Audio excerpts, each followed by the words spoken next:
So I was sitting there thinking today about how every time I put my SIM back in a device or I'm using a device for the first time, I get this sense of excitement. I'm interested in using it again. I want to go back into the different bits and bobs of the device and kind of get into the nitty gritty of it and use it again and enjoy the experience. And how I get that feeling with almost every smartphone I use, was a Moto Razr Plus, the Pixel 8 Pro, the Microsoft Surface Duo, the BlackBerry devices, whatever it happens, I happen to be using.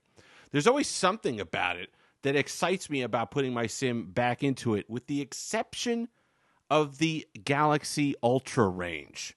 For the last couple of years, maybe even 3 years, the S24 Ultra doesn't do it for me. I don't get excited when I'm putting my SIM back in it. The S23 Ultra, the same, to a lesser degree, the S22 Ultra. And it's odd because the devices themselves, I think, are excellent. I still think, especially in the United States, it's the best device you can buy.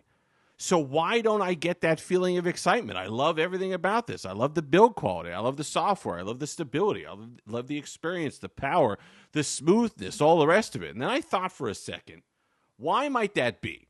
Why is it that I don't get this sense of excitement out of an S24 Ultra as I do some of these other devices? And I think, be careful what you wish for.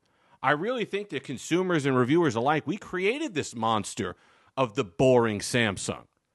We sat there for years and complained about how flagship devices, or at least devices of Samsung that they're charging X amount of dollars for, should have better than quarterly updates and better software and longer support. So they gave us that. We sat there for years and said, look at the old reviews. Go back and look at the old Note reviews, the old S-Line reviews, about how many people complained about the build quality being cheap. That faux leather and those textured backs, like they tried to make like leather, but it was really plastic on the back of those devices, and how they were made fun of for that. So they changed that. Now we got beautiful premium build qualities and materials here.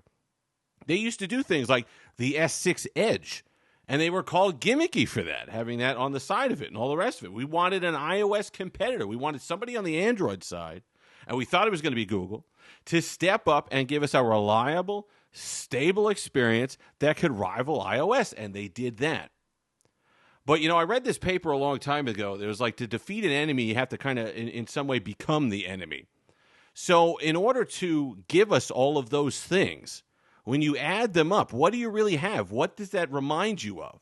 A phone that's reliable, a phone that doesn't excite you, a phone that gives you long support, a phone that doesn't really take that many design chances. Does that remind you of another manufacturer, perhaps non-Android? Is that an iPhone? Are we describing an iPhone? Are we describing Apple in general? Yeah. So in order to produce a phone that we've been asking for in bits and bobs for years, like a slow trickle that we were asking for this device, we got it. But what did that mean? It means that we get a relatively boring phone as a result. Is that a bad thing? No. But the more I think about it, and I think about this, I was like, well, why is this? It's what we wanted. We could sit there and jump up and down about how this device bores us and how it's not that much of an upgrade and how these incremental upgrades are killing us and how there's no reason to upgrade year over year, but that's what we wanted. Look at the manufacturers that take big swings with stuff and have problems. Samsung can't afford that because we'd absolutely eat their lunch for it. Could you imagine if they came out with something like the S6 Edge today and it flopped?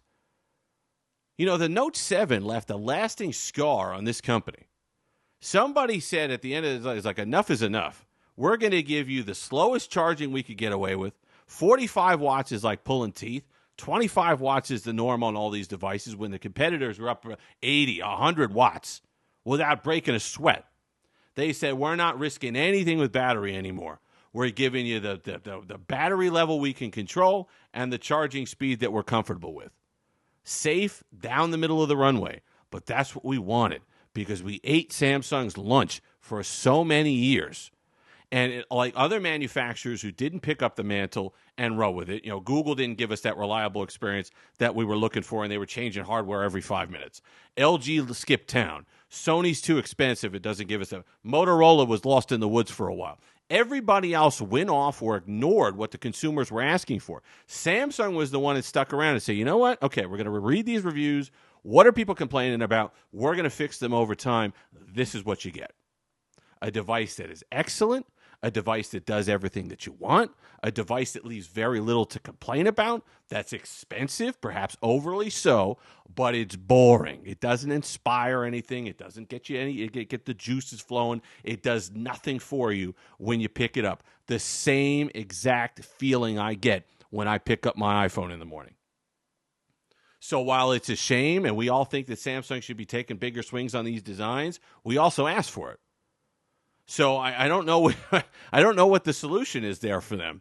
And also, when I think about it, I was like, wow, geez, they used this design for the S22 Ultra, the S23 Ultra, and now we got it again with a minor refresh for the S24 Ultra. And why can they do that? Why are they able to get away with that? Why would that even be on the brains of the engineers there? Why aren't they taking bigger swings? You could see all these phones from Vivo and Oppo and Huawei and all the Xiaomi, all these beautiful devices coming out. Clearly, they have the internet over there in Korea.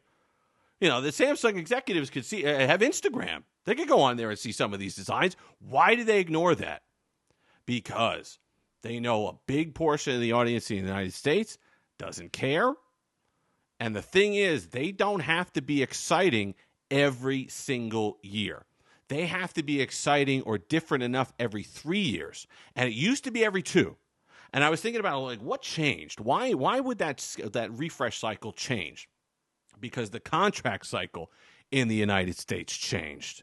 We had 24-month payment plans for these devices. So, magically, when you get to the end of the 24 months and you own this, free and clear, no payments. Oh, wait a minute. Here's a new design. Here's something else. Here's something fancy and flashy, and we changed it. It looks more like a Note now. Oh, wait, it looks more like an S. Whatever it was to get you back on the wagon, to get you buying again. They don't have to do that every 2 years anymore. These contracts are 36 months now with the carriers. So they really only have to be exciting once every 3 years in the United States. I think that makes a difference. So, it was a tinfoil hat time? I don't think so. But I think that's a reason why Samsung got even safer with their designs, even less interesting with their designs. Because they know they only really have to get people and entice people and hook them once every 3 years as opposed to once every 2 years. So while, I never think you're going wrong with one of these. If you're making monthly payments, that's why they get away with those extra $100. People aren't just shelling out $1,200, $1,300 for these phones for the most part. People ask, especially overseas where it's not that common, or at least it's less common. People ask me, who's paying installments? Millions and millions, 30 million Americans, I think it might be even more than that actually, are paying for these phones in installments. You get it $40 on your phone bill, regardless of the price of the phone. So the price could go up $100. $40 times 36 months. Start doing the math. So it makes no difference to you. You were paying $40 for 24 months. Now you're just paying the same, and you get X amount, X top of the line phone. It's a whole thing with Samsung, but I do think it gets back to consumers in general and us, reviewers, the press, whatever else, about why Samsung is what it is today and why it's kind of a head scratcher, but that's really not when you think about it, about why they don't take the big swings that they used to or that we would expect or that some other companies are taking, because this is what we asked somebody to be. We didn't care who it was. We just wanted somebody to be this.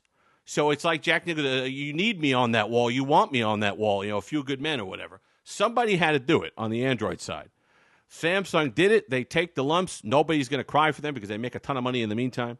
But to me, that's why we're left with this kind of a non-plus, just a non-excitement version of a flagship smartphone every single year. If you've made it this far, like, comment, subscribe, all that fun stuff. Until next time, have that Steve-licious day.